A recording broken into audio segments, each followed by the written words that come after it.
Kun sagalee bilisummaa Oromooti.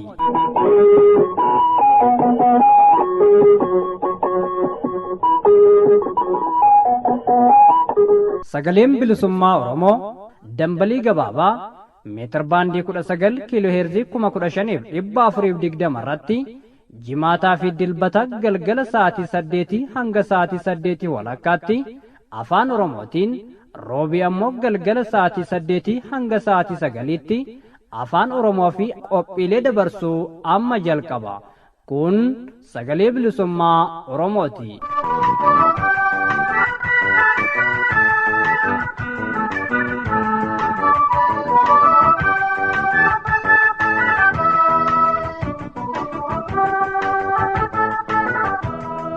Babaaroo ashamaa akkam jirtu kabajamtoota hordoftoota keenya sagalee bilisummaa Oromoo sagantaa afaan Oromoorraa qophiilee har'aaf qabnuun isin beeksifna.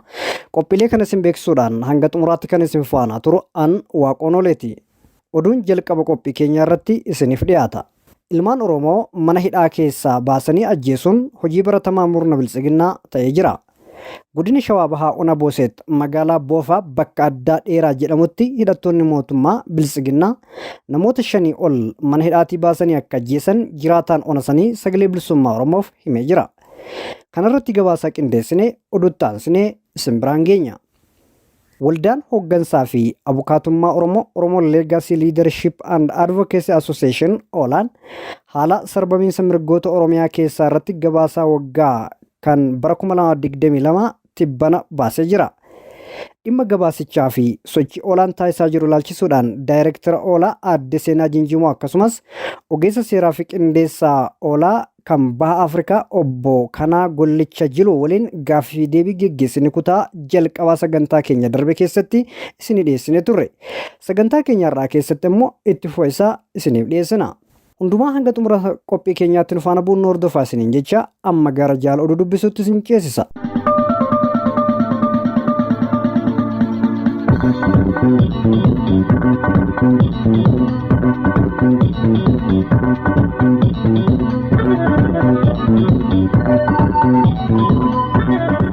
Irra deebi'uudhaan ashamaa akkam jirtu dhaggeeffattoota keenya kabajamoo fi jaallatamoo. Sagalee bilisummaa Oromoo sagantaa afaan Oromoo irraa oduu isaa kanaaf qabnu qabannee dhiyaannee jirra. Oduu waliin Anayyaantu Bulchaati. Bilinken haala Tigraay fi rakkoo nageenyaa Oromiyaa furuu irratti muummicha ministeeraa Abiy waliin dubbachuu BBC'n gabaase. Ministeerri dhimma alaa USA Antoonii J. Bilinken haala tasgabbii dhabuu naannoo Oromiyaa keessa jirutti xumura gochuun danda'amu irratti Ministeera muummee Abiy Ahmed waliin haasawuu isaanii dubbii himaan waajjira jaalaa Ameerikaa Ned Price himan. Ameerikaa fi biyyoonni lixaa kan dhimma waraana kaaba Itoophiyaa keessa ture irratti yeroo garaagaraa wayita dhimmanii dubbatanitti rakkoo nageenyaa Oromiyaa keessa jiruuf garuu gurra kennaa akka hin turin BBC'n hubachiiseera. Ta'us garuu rakkoo Itoophiyaa keessa jiruuf furmaata waaraa fiduuf mariin hunda galeessa ta'ee fi qaamolee hunda hirmaachise jiraachuu akka qabutu irra deddeebiin gaafachaa akka turanis yaadachiiseera. Ministeerri jaalaa USA Antoonii Bilinken wayita muummee ministeeraa Abiy Ahmed waliin bilbilaan dubbatanitti loltoonni Eertiraa kaaba Itoophiyaa keessaa ba'aa jiraachuu dabalatee sadarkaa hojiirra oolmaa waliigalteen waraana dhaabuu Sadaasa 2 bara 2022 mallattaa'e irra jirus kaasaniiru jedha Ned Price. Kaaba Itoophiyaa keessatti nageenya guutummaatti mirkaneessuuf kun tarkaanfii gaarii ka jedhan Antoonii Bilinken qorattoota mirgoota namoomaa idil addunyaaf haalli ittiin seenan akka mijaa'uufis gaafataniiru jechuun BBC'n ibseera. Antoonii Bilinken dabalataan adeemsa kaaba Itoophiyaatti nagaa fiduu geggeessummaa gamtaa Afrikaatiin hojjetamaa jiru deeggaruudhaaf United States murannoo akka qabdus muummicha ministeeraa Abiyyiif mirkaneessuu BBC'n hubachiise. Rakkoo nageenyaa naannoo Oromiyaa keessatti waggoota 4 darbaniif itti fufe uummata naannichaa nagaa dhorkuu irra dabree miidhaa hawaas dinagdee guddaaf saaxiluu kan gabaase BBC'n rakkoo uummaticharra bubbule kun haga malu gurra miidiyaa biyyoota lixaa fi hawaasa idil-addunyaa hin arganne jedheera. Finciltoota Tigraay waliin araara kabuusan ministeerri muummee Abiy Ahimad naannoo keessaa dhalatanii fi hundee siyaasaa paartii isaanii ta'e keessatti garuu rakkoon nageenyaa hammaatee itti fufuu ifa godhe. Ajjechaan booda kana keessumaa hidhattoota Amaaraan godinoota Wallaggaaf bakkeewwan Oromiyaa daangessanitti hammaate muufii uumee dargaggoonni aangootti ba'uu muummicha ministeeraa Abiy tumsaa turan mormii kaasanii jiraachuu BBC'n gabaasa isaa kanaan ifa godha. Waraanni bilisummaa Oromoo kan mootummaan shanee jedhu bakki qaama sadaffaa jirutti marii taa'uuf akka fedhan kana dura ibsaa turuus BBC'n yaadachiiseera. Paartilee siyaasaa qaamoleen idil-addunyaa garaagaraa fi kaanis rakkoo nageenyaa naannoo guddicha nagaa dhabde keessa jiru karaa nagaan akka furamu gaafataa turuus yaadachiisa. BBC'n miseensonni paarlaamaa naannoo Oromiyaa irraa ta'an akkuma kaaba Itoophiyaatti ta'e mariin rakkoo Oromiyaa keessa jiru ni fura jedhanii abdataa turan hin raawwatamin jiraachuun isaa isaan mufachiisuu ka gabaase BBC'n rakkinni fi salphinni Oromoo har'as itti fufeera. Oromoon boqonnaa dhabeeraa ajjechaa fi qe'oo ofirraa buqqa'uun cimee itti fufeera ka jedhanii fi yaadota biroo jajjaboo kaasuu isaanii dabaluun addeessa. Dhaabbanni Helpage International jedhamu rakkoon nyaataa boba'aa fi maallaqaa Itoophiyaa keessatti maanguddoota gadadoof saaxiluu ibse. Qorannoon haaraan dhaabbata Helpage International jedhamu kanaan geggeeffame akka mul'isutti sababa rakkoo nyaataa boba'aa fi maallaqaan Itoophiyaa dabalatee biyyoota addunyaa 10 keessatti jiraattonni rakkoof saaxilamaniiru. Addatti ammoo Itoophiyaa keessatti sababoota kanneeniin maanguddoonni hanqina nyaataaf saaxilamuu ifa taasisa. Maanguddoota kunneen keessaa harka guddaan miidhamaa jiran dubartoota ta'uu heera. Maanguddoota qorannoof gaafataman keessaa 87 ka ta'an hammii fi akaakuun nyaataa isaaniif kan maatii isaanii xiqqaachuu kan ibse qorannoon jaarmaa kanaa akkanaan itti fufnaanis hiyyummaa daran hammeessee jireenya namaa kan golgoleessu ta'uu ifa godha. Rakkoolee mudate kanaaf sababoota ka ta'an dheerina hongee, tasgabbii dhabuu biyyattii yookaan rakkoo siyaasaa, COVID-19 fi walwaraansa Yukireeniif Raashaa ta'uu kan eere qorannoon kun mootummaan biyyattiis atattamaan fala waaraa barbaaduu qabaa jedheera. UK lammiilee Itoophiyaa hongee fi waraanaan miidhamaniif paawundii miliyoona 16.6 arjoomtee hawaasni idil-addunyaas akka hin daganne dhaamte. UK lammiilee Itoophiyaa kan hongee fi waraanaan miidhaman deeggaruuf paawundii miliyoona 16.6 arjoomuu ministeerri misoomaa UK Andiriw Mikaayil beeksisan. Dabalataanis hawaasni idil-addunyaa rakkoo namoomaa Itoophiyaa keessatti hammaataa dhuferra ija akka hin kaafnes UK'n gaafatteetti jedhan. UK'n arjooma maallaqaa paawundii 16.6 kana taasisuu kan beeksiste amajji 20 bara 2023 waggaa ta'u kanneen keessaa paawundii miliyoona 11.6 sagantaa Productive Safety Net Program jedhamuuf kan oolu. Naannolee Oromiyaa, Tigraay, Amaara, Affaarii fi Harar keessatti namoota 250,000 ta'an rakkoo wabii nyaataa qabanii fi hiyyummaa hamaa keessa jiran bira gahuun guutummaa Itoophiyaa keessatti rakkoo namoomaa hamaa jiru salphisuuf gargaaraa jedhameera. Paawundiin miliyoona 5 hafe ammoo karaa sagantaa nyaataa addunyaa dubartoota ulfaa fi harmoosisan lakkoofsaan 23 ta'an kanneen hanqina nyaataa cimaaf saaxilaman yaaluuf akkasumas barattoota 42,000 manneen barnootaa 75 keessatti barataniif sagantaa nyaataa fooyya'aa akka argatan gargaaras jedha ibsi arjooma maallaqaa kun. Balaa gogiinsaaf siyaasaan naannolee kaabaaf lixa biyyattii qofa keessatti namoonni miliyoona 22 balaaf saaxilamanii ka jiran yoo ta'u Itoophiyaa mara keessatti ammoo namoonni miliyoona 30 ta'an rakkoo hamaaf saaxilamanii akka jiran deeggarsi lubbuu baraaruu kun namoota 100,000 lakkaa'aman ni ga'as jedha Andiriw Mikaa'el. Oromiyaa dabalatee Itoophiyaa keessaa iddoowwan hedduutti jeequmsiif tasgabbii dhabuun itti fufuun namoonni nagaa baay'inaan qe'ee isaanii irraa buqqa'uu, hedduun isaanii haala dhaabbileen gargaarsaa bira hin dhaqqabne keessa jiraachuu, tajaajiltoota barbaachisoo kanneen akka ibsaa, neetwoorkii moobaayilaa, wal'aansa fayyaa fi tajaajila baankii argachaa hin jiranis jedha ibsi kun. Oduu xumuraatiin ijaarsa hidha bishaanii irratti walitti bu'iinsa milishaa Oromiyaaf jiraattota Somaalee gidduutti uumameen lammiilee nagaan ajjeefamuuf hedduun madaa'utu barame. Walitti bu'iinsa ijaarsa hidha bishaanii irratti milishaa Oromiyaaf jiraattota Somaalee gidduutti uumameen lammiilee nagaan ajjeefamuun hedduun madaa'an. Qondaalli olaanaan dhimmichatti dhiyeenyaan quba qaban kan eenyummaan isaaniif akka ta'u hin feene Addis Istaandaardiitti akka himanitti ijaarsi hidhichaa aga dhiibbaan inni jiraattota naannichaa irratti fidu qoratamutti akka dhaabbatu walii galamee ka ture ta'us aangawoota lameen gidduutti mareen dhimmicha irratti osoo adeemsifamaa jiru haala hin beekamneen ijaarsi kun itti fufeeras jedhan.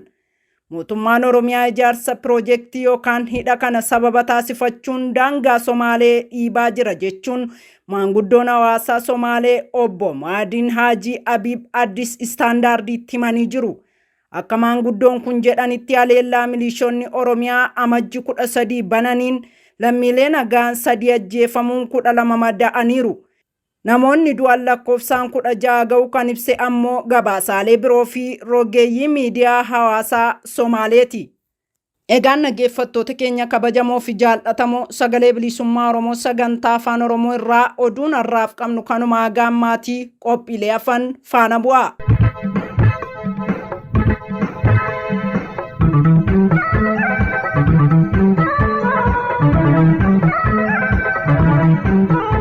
Kabajamtoota hordoftoota keenya qophiin keenya oduu isin dhageessuun eegalee ammallee akkuma itti fufetti jira.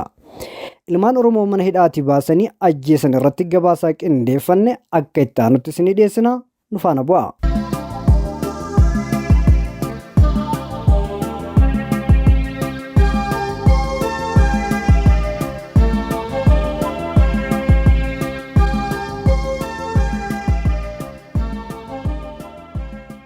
Lammiilee Oromoo mana hidhaa keessaa baasanii ajjeesuun hojii baratamaa sirna bilxiginnaa ta'ee jira. Godina Shawaa Bahaa Ona Boosetti magaalaa Bofaa bakka addaa dheeraa jedhamutti hidhattoonni mootummaa bilxiginnaa namoota 5 ol mana hidhaatii baasanii akka ajjeesan jiraataan ona sanii sagalee bilisummaa Oromoof himeera. Qaamoleen mootummaa namoota mana hidhaa baafamanii ajjeefaman kana torban tokko oliif erga hidhanii tursanii booda amajjii 2023 halkan mana hidhaa baasanii mana amantaa kiristaanaa Maariyaamii jedhamu cinaatti rasaasaan dhaawanii akka ajjeesan jiraataan onichaa akkasitti nuuf himan. Ani jiraatuma ganda saniiti. Ijoollee sunis immoo ijoolluma teenya nan beeka. Godina Shawaa Bahaa Aanaa Boosetti magaalaa Bofaa Goda Dheeraa jedhamutti ijoollee 5 mana hidhaati baasanii iddoo bataskaana Maariyaamii jedhamutti geessanii waraanni mootummaa qabuudhaan rashanuu. Namoota ajjeefaman keessaa namoonni 2 waraabessaan nyaatamanii harkaa fi miilli isaanii qofti kan argame yoggaa ta'u eenyummaa isaaniis addaan baafachuun akka hin danda'amne dubbatu jiraataan ona sanii. Waraabessi nyaatee eechaa akka dhufee hin beekamu. Namni lamaan sun gini waraabessi nyaatee harka midhaamina arganii eenyuu isaa hin agarre. Hidhattoonni mootummaa ona sana bakkoota adda addaa qubatanii akka jiran kan nuuf himan jiraataan ona sana dhiittaa mirgaa sarbamiinsa mirga namoomaa uummata keenyarraa gahaa jiru erga jedhaniin booda uummanni keenya gadi bahee ol seenuufillee hedduu sodaachaa akka jiru nuuf himan. Biyya keenya gadi baanetumaa fincaa'uun rakkisaadha. Mana hidhaa magaalaa Bofaa keessatti yeroo ammaa dubartoonni hedduun hidhamanii kan jiran hoggaa ta'u haleellaan saalaa yookiin mana hidhaa keessaa baasanii dirqiin waloon akka gudeedaa jiranillee namni dubbifnee kun ragaa bahaniiru. Unkaan isaan dhiisitu waraana mootummaa dhiisi itti milishaan itti tafararraqee halkan لا اتفاجر ما جرى baay'ee dubartii gudeedaa jiran. Dubartoonni magaalaa bahanii maatii isaaniif waa bitanii hoggaa gara manaatti deebi'an milishootaa fi hidhattoota mootummaan naannichatti bobbaaseen saamamaa akka jiran himu namni nuti dubbifne. Nadheen amma hoggaa buna bitachuu dhufte qabanii waarataniiti waan ishiin bitatte san gimmaasha kaan irraa fudhatanii wannoo milishaa isaaniitti kennan. Kaan ishiin xiqqoo takka fudhattee waarratee yookiin bunaaf soogidda bu'aa galaa bulchee karaa baadiyyaa galte. Ilmaan Oromoo mana hidhaa keessaa baafamanii ajjeefaman kunniin Tufaa Abdiisaa, Tolaa Tumsaa Waariyoo, Abbichuu Lammaa Bushuraa namoota lama kan waraabessaan nyaataman akka ta'e namni kun nuuf himaniiru.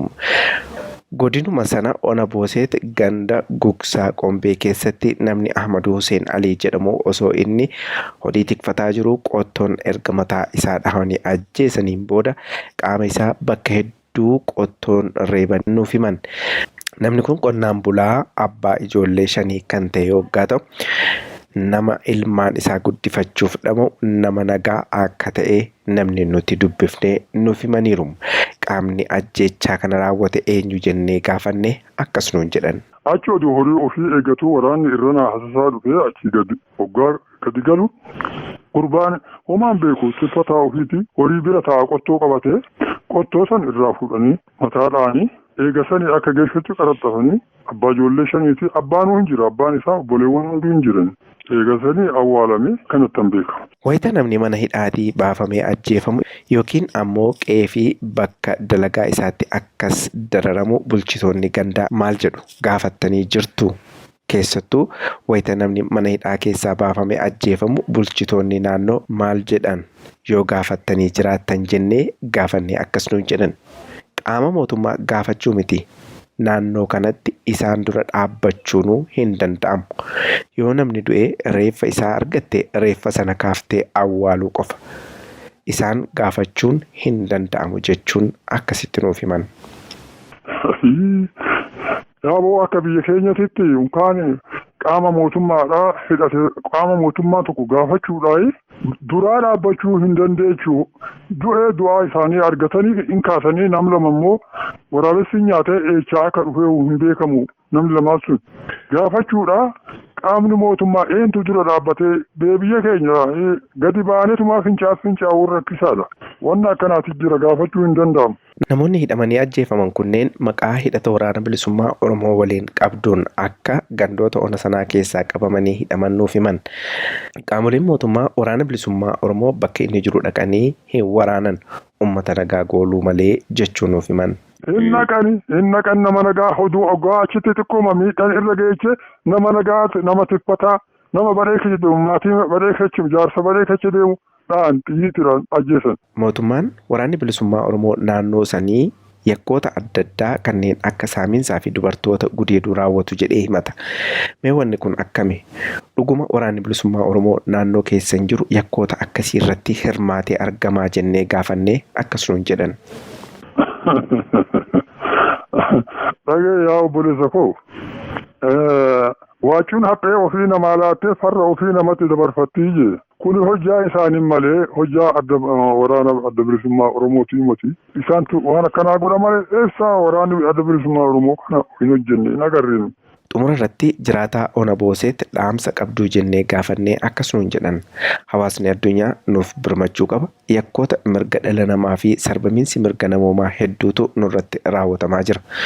Uummanni keenya bakka jiru maraa sagalee nuuf haa ta'uu jechuun dhaamsa isaanii dabarfatanii jiru. Nuyi hawaasa addunyaatiin wanni dhaamu addunyaa sagalee nuu ta'u Oromoon akka lammii lammataatti akka bineensaatti ilaalamaa jira. Dhumaa jirra.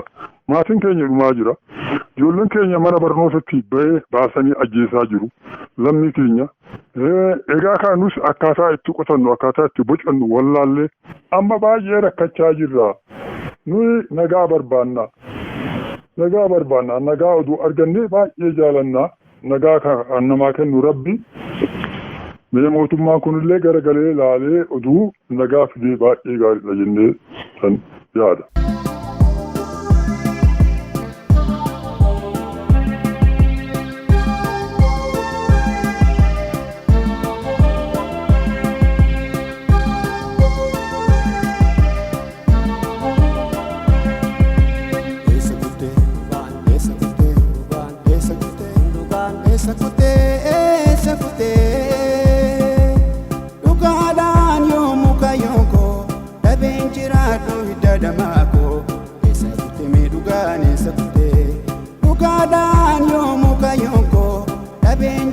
jiraadhu hidda damaakoo eessa futtee mee dhugaan eessa futtee mee dhugaan eessa futtee.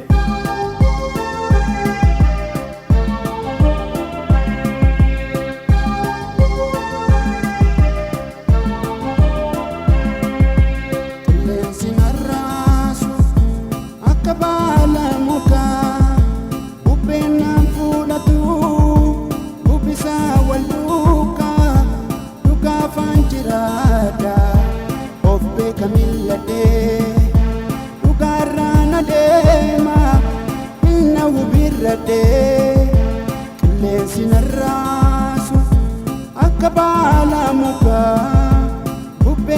fudhatu bubbisaan wal duukaa dhugaafaan jiraadha of beeka milladhee dhugaarraan adeema hinna hubirradhee hinna hubirradhee hinna hubirradhee.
Dhugaadhaan yoo muka yookoo dhabeen jiraadhu hidda damaakoo eessa futtee mee dhugaan eessa futtee. Dhugaadhaan yoo muka yookoo dhabeen jiraadhu hidda damaakoo eessa futtee mee dhugaan eessa futtee. Eessa futtee mee dhugaan eessa futtee.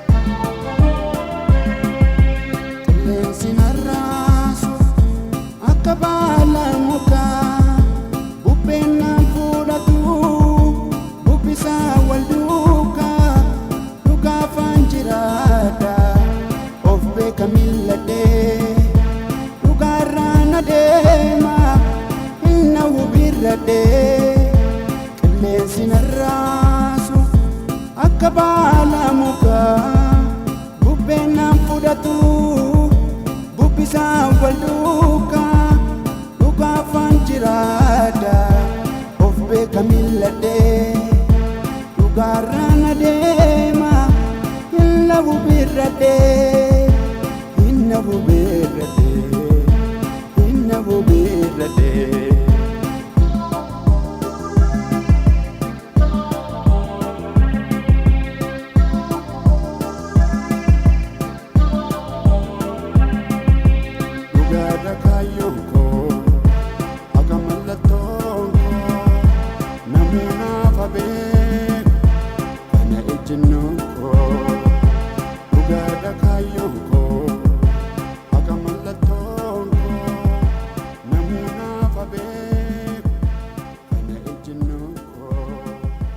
Hordoftoota keenya tokko lama jennee qophii keenya isa xumuraa irra geenye jirra.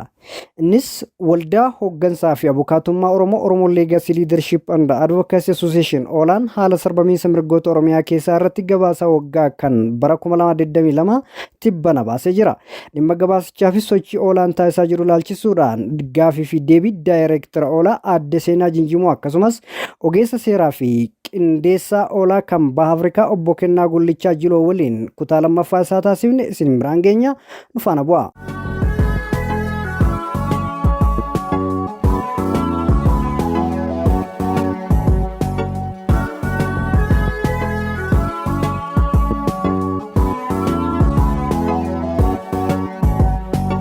gabaasa keessan waa'ee ajjeechaa dararaa miidhaa adda addaa dhaqqabe kana keessumaa immoo namoonni qabsoo bilisummaa Oromootiin hidhata qaban addattis miseensotaa fi deeggartoota adda bilisummaa Oromooti jedhamanii kanneen dararaman miidhaan adda addaa irra ga'e kanneen ajjeefaman hoogganoota adda bilisummaa Oromoo dabalatee manguddoota fi daa'imman haawwan dabalateeti kan suuraa irratti yookaan gabaasaa kanarratti baastanii mee kanarraa waan nuuf eertu gariisaaf akka fakkeenyatti tuqte.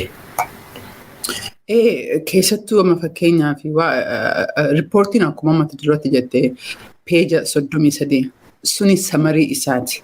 Because peeja tokko irratti riippoortii kana yoo baaftee hin agartaa qabxii tokko haga 10tu jira. Sun mataa isaatti linkiidha. Linkiin sun karaa peeja 34 linkiin tokko jechuudha kan achirra jiru. So keezii tiimni kun akkaataan jarri kaa'anitti keezii torcharii keezii 10 ta'uu danda'a 20 ta'uu danda'a fudhataniitiin nama tokko keezii tokko keessaa fudhatanii keezii yookiin lama fudhatanii jedhan. Keezii disappearance nama dhabamiinsaa yookiin ammoo qabeenya gubiinsaa yookiin nama ajjeesuu irratti so keezii tokko keessaa akka sampiliitti fudhataniitiin riippoortiin kun walumaa galatti ba'e jechuudha. Riippoortiin kun guutumaan guutuutti print ta'e peejii hedduutu dhibbootamaan lakkaa'amutu achi keessa jira jechuudha. Because keeziin nam tokko peejii 2-3 sometimes sunniin achi keessatti as keessatti hin eda'amne jechuudha.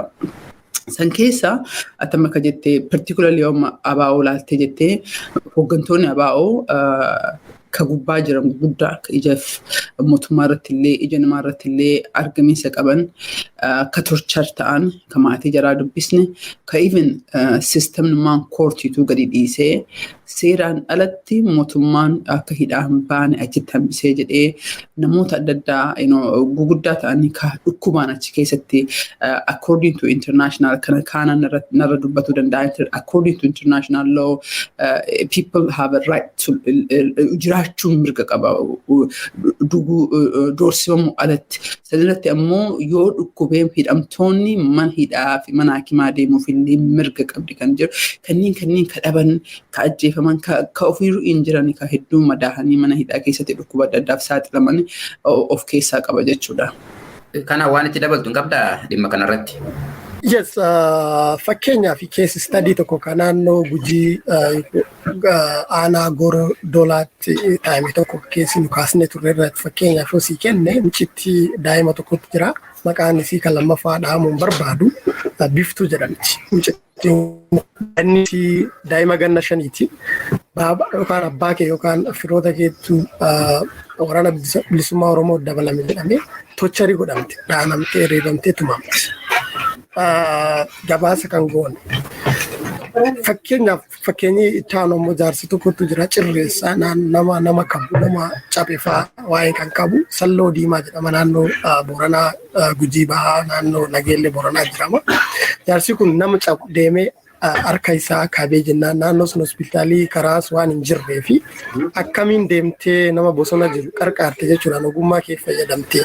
Namni kun ammoo mootummaallee yoo inni dhukkubsatellee bira fidan warri kun warra horsee bulaati. Reebamee mana hidhaa keessatti ji'a 3-4 ture. And this again is ammoo kun inni seera Itoophiyaatti yoo wal ilaalte namni tokko gaafa qabamu yookaan yakkaan himatamu sa'aatii 48 keessatti mana murtii dhiyaachuu qaba. Seera kan cabsanii ji'a 3 nama hidhuun dararuun dhaanuun daa'ima ganna 5 yoo abbeetitti jira jechuudha. Dhaanuun dararuun qeenxatii gara buqqisuutti jedhamuun sun yakka badaa fi badii biyya kan keessa dalagame sun ammoo international Ethiopian constitution seerittiin biyyaaf maal jedhamte ni dhowwa. Kanaafuu riippoota babbadaa waa'ee babbadaa yookaan waa'ee kakkanaa jira. Fakkeenyaaf armaan dura ijoollee Gujii keessatti gaafa qaboonni kaambii raayyaa ittisa biyyaa geeffamu ijoolleen dhiiraa 5 gudeedamanii turan. Qorannoo kan ammaa gaddaa irra dhaqqabuu fi akkuma addee seenaan jettee information gaafii namni hedduun gabbaa'ee dubbachuu ni sodaata. Kanuma irra dabaluun barbaade. Fayyaa ta'e galatoomi ulfaadhoo anillee waanuma kanan irra hedduu sin gaafachuuf barbaade maaliif taateen biyya sana keessatti ta'u ati ogeessa seerati akkasuma immoo waa'ee hooggantummaa yookaan abukaatummaa irratti waa'ee mirga namummaa irratti hojjetaa walumaa galattu. Biyya sana keessa seerri maqaaf jira moo dalagaadhaan lafa jira akka ogeessa seeraa addatti immoo waa'ee biyyoota baha Afrikaa kanaa seerri isaanii maal fakkaataa seera hojiirra oolchuu irratti hagam laafina qabu hagam jabina qabu ka jedhu ni hubatta jedheen yaada kanumarraan ka'ee si gaafachuu barbaade waan ibsa sin baastan gabaasa sin baastaniif wal qabsiisee jecha. Mee gara waliigalaa isatti aanutti haa dabarruuti. Waldaan keessan yookaan waldaan hooggansaa fi abukaatummaa Oromoo Ollaan hojiilee akkamitti hojjeta seenamee kanarraa seenu atti fufnume.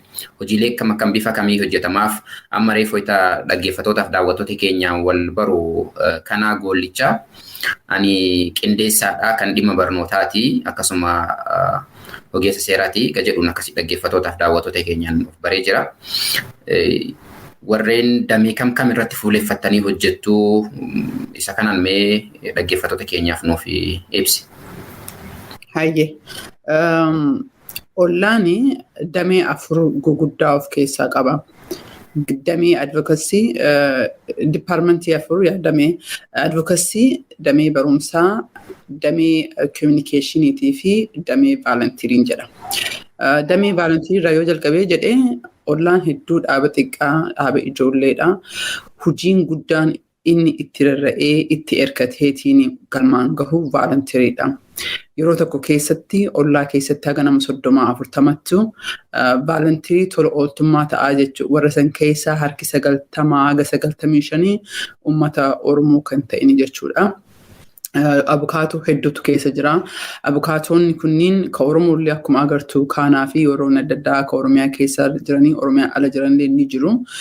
Garuu sanniin ala abukaatoo Arjentiinaa irraa, Kolombiyaa irraa, Firaans irraa, UK irraa, asuma Ameerikaa irraa barumsa adda addaatiif intarnshippii nu biratti dhufanii galmaahanii so keezii kanneen qo'atu jechuudha. Keezii amma Humans of Oromiyaa tokko yoo fudhannee jennee meemma fakkeenyaaf mucayyoo daa'ima yoo laaltee jettee keezii Humans of Oromiyaa irratti dalagnee jenna. Saniin alallee fuuneetiin dhaabbilee hedduu waliin dalagnu jira. Dhaabbilee akka UN Human Rights kara Council kanaan jalatti qabatee UN keessatti damee adda addaatu jira. Damee warra amma Itoophiyaa investigate godhaa jiru. Special Rapporteur jira. Damee biraatiin ammoo African Commissionitu jira ka UN tuun ta'in EU jalatti ka jiru jechuudha. Kara kaaniin ammoo biyyoonni akka Ameerikaa, Awustiraaliyaa, Kanaadaa fi biyyoonni adda addaa European Union keessatti waa'ee mirga namaa kanarratti damee adda waan qabanii fi warroota kanneen hojii dalagaa jechuudha. Hojii kana maraafiyyuu dameen keenya ka volunteering advocacy dhaaf illee ka kennu, education dhaaf illee ka kennu, akkasumas communication dhaaf illee ka kennee jedhu damee guddaa damee it's very crucial kan godhu ka waan kana volunteering recruit godhee training gahaa kennee fi warra kanatti ergee achi ammoo faana deemeetiin ijoollee tana because ijoollee hedduu internshippiidha recommendation adda addaa barbaadanii waan adda addaa barbaadanii godhee fi jedham. Dameen lammataa ammoo damee communicationaati. Akkuma beektu volunteering jechuun dhiifama addaanis kutaa kan warreen fedhaan tola ooltummaadhaan kafaltii malee hojjetan jechaadha miti dhaggeeffattoonni keenya akka caalatti. Tola ooltummaa dhiifama yaa galatoom tola ooltummaadhaan dalaganii jechuudha. Kana keessatti harki 90-95 uummata Oromoo kan ta'iniin jenne. So imagine namoota hedduudha ijoollee barattoota yuunivarsiitii ka seera baratan kan biratti ji'a 3 dalaganii deeman jechuudha. Waa'ee Oromummaa barsiisnaa achi fuudhanii dhimma kana mana barumsaa jiranitti fidanii akka keezitiitti fayyadamanii jiran jechuudha. Tola ooltummaa jechuudha. Damee tola ooltummaa guutuutti qabna. Damee 4 tola ooltummaan tokko. Inni lammataa damee communicationaati. Wanna amma agartu kana kontentiin isaa ka barreesse damee advocacy haa ta'u malee akka amma bareedu kanatti kan kaahee jedhe damee communicationaati. Dameen communicationaa fuudhee dhaabbilee adda addaati miidiyaa adda addaati erga jechuudha.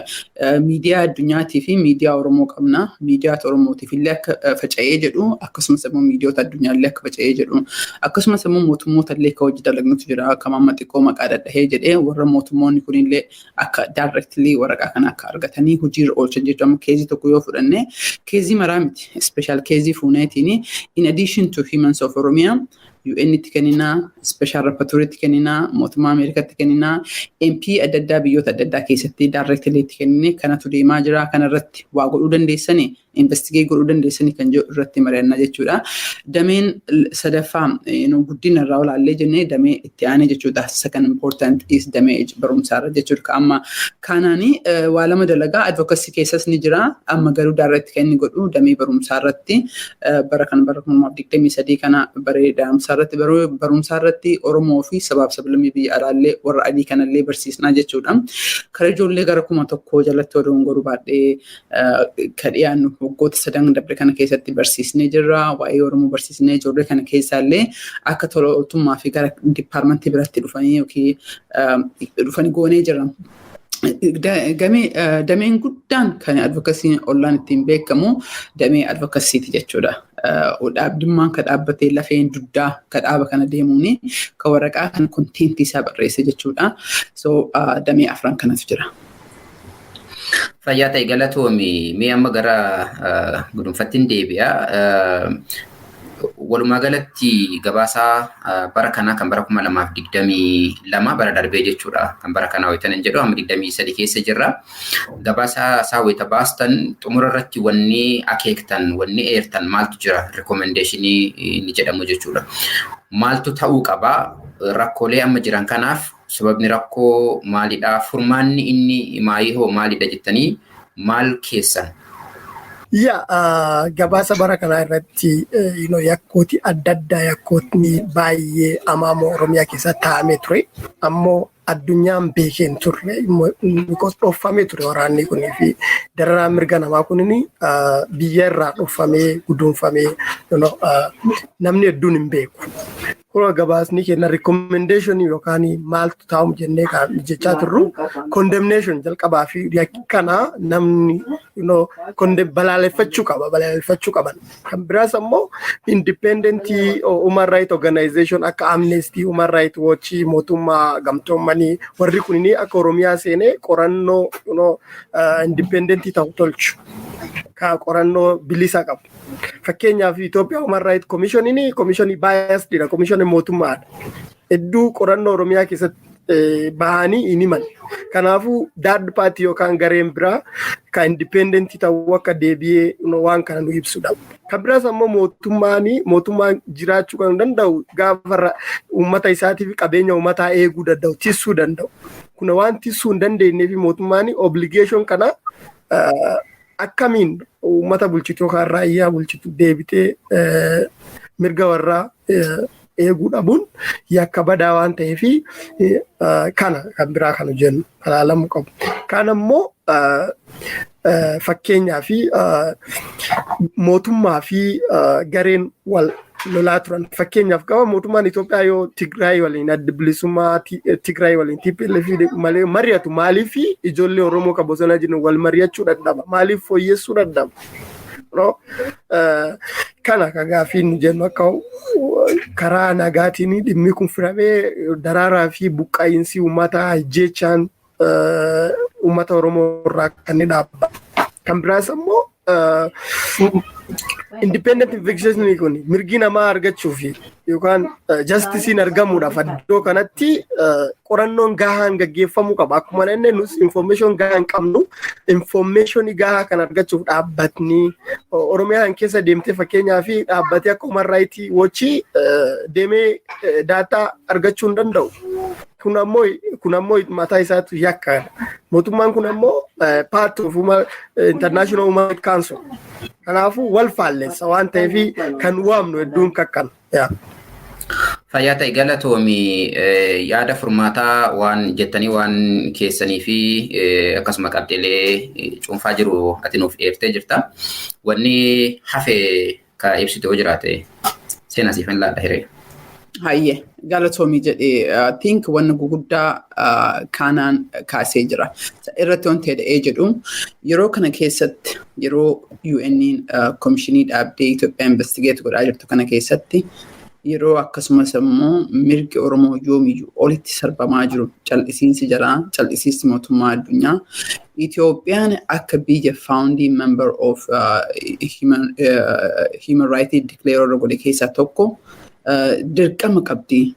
Protection of life it is mootummaa dalagaan akkuma maqaanaan jedhe dalagaan mootummaa jalqabaa fi ru'ii namaa eeguu qabeenya uummataa eeguu Itoophiyaan kanarratti ammoo signatoridha.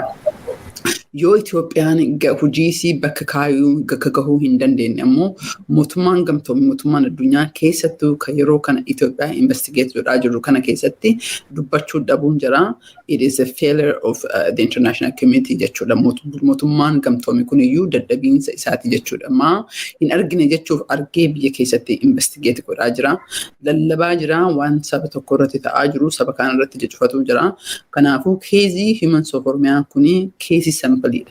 Wanti Oromiyaa keessatti ta'aa jiru sampiliidha kuni kan fudhataa jiru. Kan fudhate keessa torchariin maal fakkaataa, hidhamiinsi false disappearance baduun maal fakkaataa, ajjeefamuun Oromiyaa keessatti maal fakkaataa. Kana keessatti mootummaan gahee isaa bahuu hin dandeenye. Mootummaa kan ta'u kana mirga isaa uummataa eegee nama balleessee ammoo seeraaf dhiyeessee jedhe. Mootummaan kufee jira. Human Rights Organization kan akka UN Amnesty International isaa taatu Human Rights Watch isaa taatu kanneen dubbachuun dhabuu jira dadhabiinsa mul'isee jira. Hatattamaanii transitional justice yoo biyyi sun nagaa argattee gamatti qaceenu taate rakkoon Oromoo keessa jirullee gadi bu'iinsaan bal'inaan laallamuu qaba yoo tasgabbiin kan jedhu dhufee jedha. Kanarratti akkuma duratti tuttuqee jedhe Firaa'ol dhaabbilee adda addaa mootummoota adda addaa wajjin waan dalagnuuf kanarratti Human Sof Oromiyaan gahee guddaa qaba akka sampiliitti akka mootummaan investigate godhu kana qofa otoo hin ta'in hedduudha as keessa hin jirre kan nutti kennine kan laalaa jiran kanarratti illee waa godhanii jiru.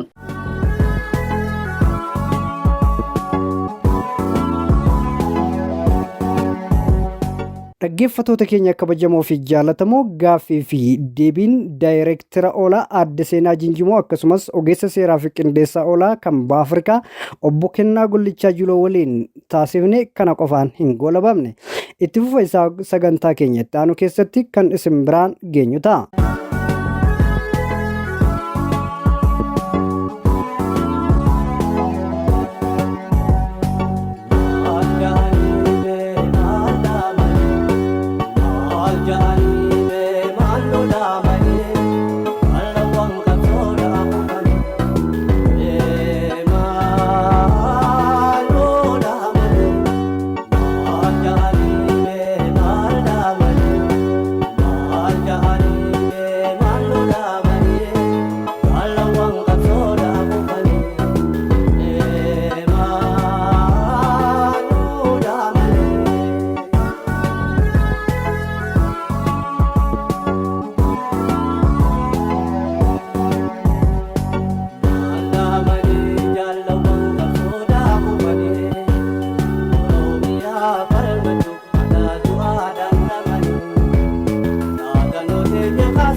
jaalawanga toda bubane Oromiyaa falmachu hadaa du'aadhaan lamane Naadano teenya kaasaati galiinuuf gayaa ja'ane Ba'aa teenyas dabalachu of qopheessaanuun ja'ane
jaalawanga soda bubane Oromiyaa falmachu hadaa du'aadhaan lamane Naadano teenya kaasaati galiinuuf gayaa ja'ane Ba'aa teenyas dabalachu qopheessaanuun ja'ane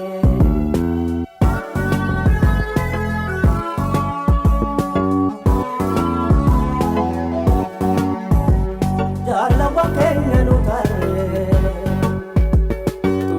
Ganta tarare Erbubiya pisaba Tawalin senne kaballe Kana paso itebin Akka babane nafne Bana buan ordofa Oso yaron indabare Badab kamo jipesa